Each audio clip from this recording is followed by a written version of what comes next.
नमस्कार, मैं प्रज्ञा कुमारी। आप देख रहे हैं न्यूज भारतवर्ष। बिहार में जनसंख्या नियंत्रण पर सियासत तेज है। हमने देखा कि किस तरह योगी के जनसंख्या नियंत्रण पर बीजेपी ने तारीफ की और कहा कि योगी के द्वारा बनाया गया यह प्लान जनसंख्या नियंत्रण के लिए बिल्कुल सही तरीका है। और वहीं जेडीयू का भी कहना है कि नीतीश कुमार का महिलाओं को शिक्षित करने का फॉर्मूला ज्यादा बेहतर है। इन सब के बीच एनडीए की सरकार पे विरोधियों की तरफ से आरोप लगाए जा रहे हैं। आरजेडी और कांग्रेस के नेता ने कहा कि जनसंख्या नियंत्रण केवल एक ऐसा बहाना है जिससे बिहार की बढ़ती महंगाई से ध्यान को भटकाया जा सके।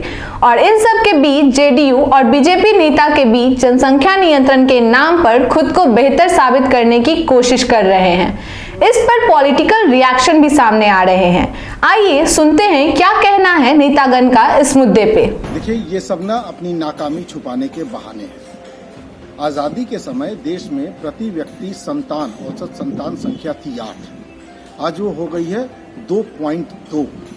बिना किसी कड़े कानून के ही आप इतनी बड़ी सफलता हासिल कर चुके हैं। दरअसल महंगाई, बेरोजगारी, बाढ़, तमाम तरह की समस्याएं घिरी हुई हैं और जिनसे बचने के लिए सरकार को कई तरह के बहाने चाहिए। अब तक राम मंदिर एक बहाना था और अब एक नया बहाना इन लोगों ने खोज लिया कि हम जनसंख्या पर कानून बनाएंगे।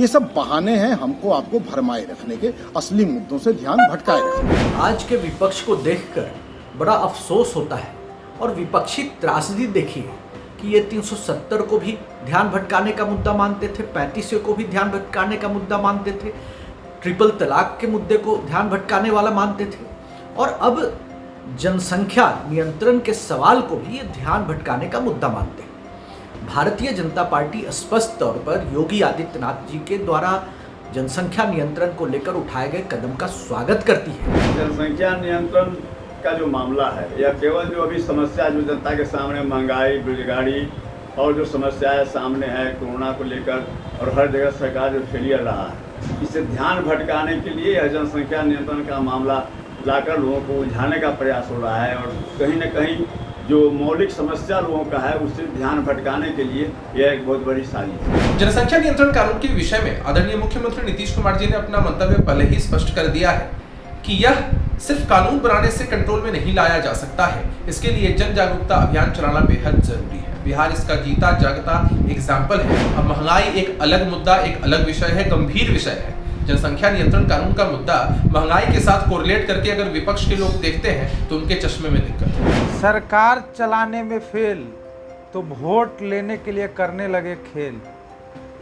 जनता के आम मुद्दों से भटकाने के लिए जनसंख्या नियंत्रण जैसे खेल प्रपंच रचना, यही है केंद्र सरकार और बीजेपी की नीयत। महंगाई से ध्यान भटकाने के लिए इससे हमें कोई वास्ता नहीं है। हमारा स्पष्ट मानना है, हमारे नेता श्री जीतन राम मांझी जी और माननीय मुख्यमंत्री नीतीश कुमार जी ने स्पष्ट तरीके से कहा है कि जनसंख्या नियंत्रण के लिए किसी कानून की आवश्यकता नहीं है। एक दृढ़ इच्छा शक्ति होना चाहिए कि जनसंख्या भारी पड़ रहा है देश के लिए, इसलिए माननीय मुख्यमंत्री नीतीश कुमार जी के मॉडल को अन्य राज्यों को भी अपनाना चाहिए। जनसंख्या नियंत्रण के लिए कानून की आवश्यकता नहीं है। जनसंख्या नियंत्रण के लिए आप एजुकेशन दीजिए, विकास के पैमाने के साथ सबको जोड़िए, ऑटोमेटिकली प्रजनन दर कम हो जाएगा।